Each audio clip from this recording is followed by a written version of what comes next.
ನಮಸ್ಕಾರ. ನ್ಯೂಸ್ 24 ಕನ್ನಡ ಚಾನೆಲ್ಗೆ ಸ್ವಾಗತ. ನಾನು ಐಶ್ವರ್ಯ ಹಿರೇಮಠ್.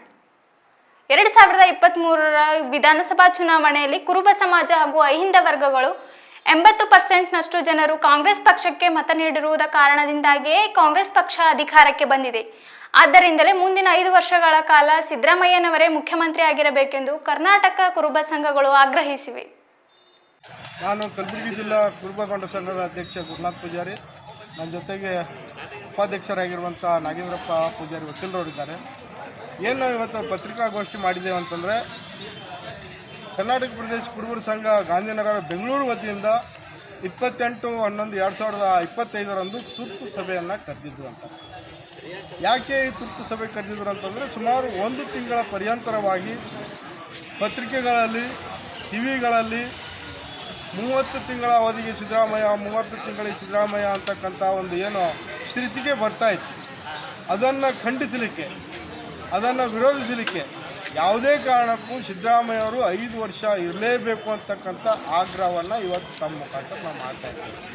ಯಾಕೆ ಸಿದ್ದರಾಮಯ್ಯವರು ಅನಿವಾರ್ಯ ಈ ರಾಜ್ಯಕ್ಕೆ ಅಂತಂದರೆ, 2013ರಿಂದ 18ರವರೆಗೆ ಸುಮಾರು 165 ಏನು ಆಶ್ವಾಸನೆಗಳನ್ನು ಕೊಟ್ಟಿದ್ದರು, ಎಲ್ಲವನ್ನು ಈಡೇರಿಸಿದ್ದಾರೆ. ಪುನಃ 2023ಕ್ಕೆ ಆಡಳಿತಕ್ಕೆ ಬರ್ತಕ್ಕಂಥ ಸಂದರ್ಭದಲ್ಲಿ 5 ಗ್ಯಾರಂಟಿಗಳನ್ನು ಕೊಟ್ಟಿದ್ದರು, ಅವೆಲ್ಲವನ್ನು ಈಡೇರಿಸಿದ್ದಾರೆ. ಇವೆಲ್ಲ ಮುಖ್ಯಮಂತ್ರಿ ಸಿದ್ದರಾಮಯ್ಯನವರು ಆಗಲಿಕ್ಕೆ ಇವತ್ತು ಕುರುಬ ಸಮಾಜ ಆಗಲಿ, ಗೋಂಡ ಸಮಾಜ ಆಗಲಿ, ಕಾಳ್ಕುರುಬ ಸಮಾಜ ಆಗಲಿ, ಹಿಂದೂ ಸಮಾಜ ಆಗಲಿ, ಇವರೆಲ್ಲರ ಸುಮಾರು 70ರಿಂದ 80% ಮತದಾನ ಕಾಂಗ್ರೆಸ್ ಪಕ್ಷಕ್ಕೆ ಹೋಗಿದೆ ಅಂತಕ್ಕಂಥದ್ದು.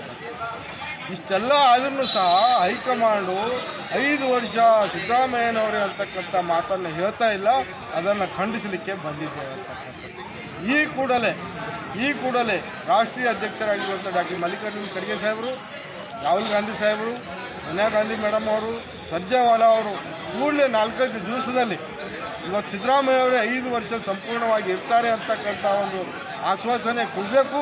ಒಂದು ವೇಳೆ ಕೊಡದೇ ಇದ್ದಲ್ಲಿ ಅವರ ವಿರುದ್ಧ ತಾಲೂಕು ಹಿಡಿದು ಜಿಲ್ಲಾ ಹಿಡಿದು ರಾಜ್ಯ ಮಟ್ಟದವರೆಗೆ ಹೋರಾಟವನ್ನು ಮಾಡ್ತಾ ಇದ್ದೇವೆ. ಮಾನ್ಯ ಸಿದ್ದರಾಮಯ್ಯವರು ಈ ರಾಜ್ಯದ ಮುಖ್ಯಮಂತ್ರಿ ಅನ್ನೋದಕ್ಕಿಂತ ರಾಷ್ಟ್ರದ ಅಹಿಂದ ನಾಯಕರಾಗಿದ್ದಾರೆ. ಇವತ್ತು ಬೇರೆ ಬೇರೆ ರಾಜ್ಯದಲ್ಲಿಯೂ ಸಹ ಅವ್ರ ಪರವಾಗಿ ಹೋರಾಟ ಮಾಡ್ತಾರೆ ಅಂತಕ್ಕಂಥದ್ದು ನಾವು ಮಾಡ್ತೇವೆ ಅಂತಕ್ಕಂಥದ್ದು. ಬರೀ ಇಷ್ಟಕ್ಕೆ ಅಲ್ಲ, ಒಂದು ವೇಳೆ ಏನಾದರೂ ತಪ್ಪು ನಿರ್ಧಾರವನ್ನು ತೆಗೆದುಕೊಂಡ್ರೆ ಬರ್ತಕ್ಕಂಥ 2028ರ ಚುನಾವಣೆಯಲ್ಲಿ ಕಾಂಗ್ರೆಸ್ ಪಕ್ಷದ ವಿರುದ್ಧವಾಗಿ ನಾವು ಕೆಲಸ ಮಾಡ್ತೇವೆ ಅಂತಕ್ಕಂಥದ್ದು.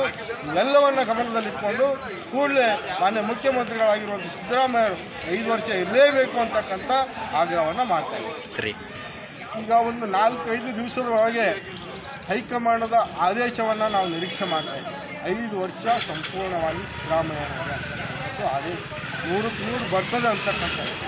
ಏನಾದರೂ ತದ್ವಿರುದ್ಧ ಬಂದರೆ ಕೂಡಲೇ ಕೇಂದ್ರ ಕುರುಬರ ಸಂಘ ಸಭೆ ಕರೀತದೆ. ತಾಲೂಕು ಮಟ್ಟದಲ್ಲಿ ಎಂದು ಹೋರಾಟ ಮಾಡಬೇಕು, ಜಿಲ್ಲಾ ಮಟ್ಟದಲ್ಲಿ ಎಂದು ಹೋರಾಟ ಮಾಡಬೇಕು, ರಾಜ್ಯ ಮಟ್ಟದಲ್ಲಿ ಎಂದು ಹೋರಾಟ ಮಾಡಬೇಕು, ಮತ್ತು ರಾಷ್ಟ್ರ ಮಟ್ಟದಲ್ಲಿ ಎಲ್ಲ ರಾಜ್ಯದ ಅಹಿಂದ ಮುಖಂಡರುಗಳನ್ನು ಸೇರಿಸ್ಕೊಂಡು ಇವತ್ತು ರಾಷ್ಟ್ರ ಮಟ್ಟದಲ್ಲಿ ಯಾವಾಗ ಹೋರಾಟ ಮಾಡಬೇಕು ಅಂತಕ್ಕಂಥ ನಿರ್ಧಾರವನ್ನು ಕೇಂದ್ರ ಕುರುಬರ ಸಂಘ ತಗೊಳ್ತದೆ. ಅದರ ಆದೇಶವನ್ನು ನಾವು ಪಾಲನೆ ಮಾಡ್ತೀವಿ.